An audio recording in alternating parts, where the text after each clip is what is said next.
इस पूरे अगर मामले को हम ऊपरी तौर पर देखें, अगर पूरी ट्रांसफर पॉलिसी को देखें, अगर कोई मंत्री अपनी बात कहता है और उनकी नहीं सुनी जाती, तो इसमें ये दलित एंगल कहां से आ गया?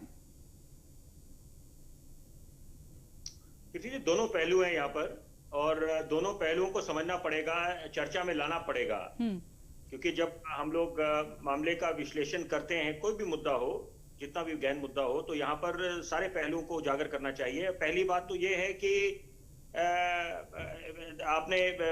मंत्री महोदय ने दलित शब्द का इस्तेमाल करा, 14 बारी इस्तेमाल करा, तो उस वजह की जांच होनी चाहिए और मामले की तह जाना चाहिए, पहली बात। लेकिन सिक्के का दूसरा पहलू ये भी है कि यहाँ पर जो तबादले हो रहे थे, या अगर कोई भी मंत्री हो, किसी भी राजनीतिक दल से उसका नाता हो, कहीं भी राज्य में सरकार हो, केंद्र के सरकार का कोई मंत्री हो, तो वहां पर अगर नाराजगी होती है तो अमूमन ऐसे देखा कारण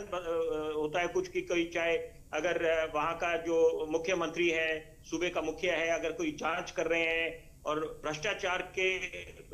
खिलाफ अगर एक मुहिम छेड़ी हुई है, तो वहां पर उसके तहत अगर कोई कार्रवाई हो रही है और आपके मन चाहे विभागीय के आपके उसमें आपके जो सारे कार्यकर्ता हैं वो शामिल नहीं है, तो वहां पर भी लेके नाराजगी आ जाती है। तो ये अमूमन देखा जाता है, कोई नई बात नहीं है यहाँ पर। और अभी भी ये अंदेशा जताया जा रहा है, ये तो अभी इसकी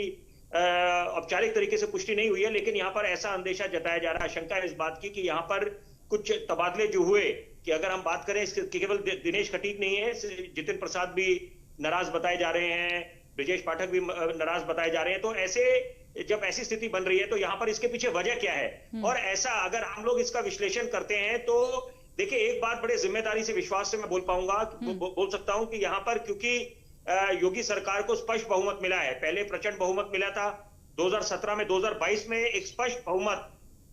राज्य की जनता ने दी है, उनको उन पे भरोसा जताया है। तो यहाँ पर वो कोई भी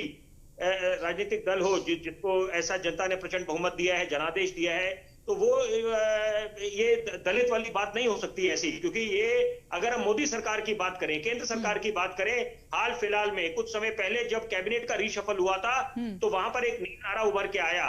कि जब नए लोग मंत्रिमंडल में शामिल करेंगे, बोलेंगे ये ओबीसी की सरकार है, महिलाओं की सरकार है, प्रोफेशनल्स की सरकार है। तो अपने आप में आपको मंशा बिल्कुल साफ दिखाई देती है, चाहे मोदी सरकार हो चाहे योगी सरकार हो,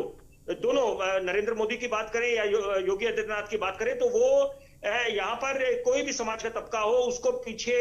नहीं छोड़ना चाहेंगे, वो सबको साथ लेके चलना चाहेंगे। सरकार का नारा भी है, सबका साथ, सबका विकास, सबका विश्वास, सबका प्रयास। तो यहाँ पर ये बात ऐसी ये गले उतरेगी नहीं कि यहाँ पर दलित को लेकर किसी के स्वाभिमान पे ठेस पहुंची हो। लेकिन निश्चित बात है, अगर ऐसे उन्होंने किसी ने, कोई नेता, वरिष्ठ नेता अगर कोई ऐसी बात उठा रहा है, उसका सम्मान होना चाहिए, वो उस मामले की तह तक जाना चाहिए, वो भी आवश्यकता है, सरे से खारिज नहीं कर सकते।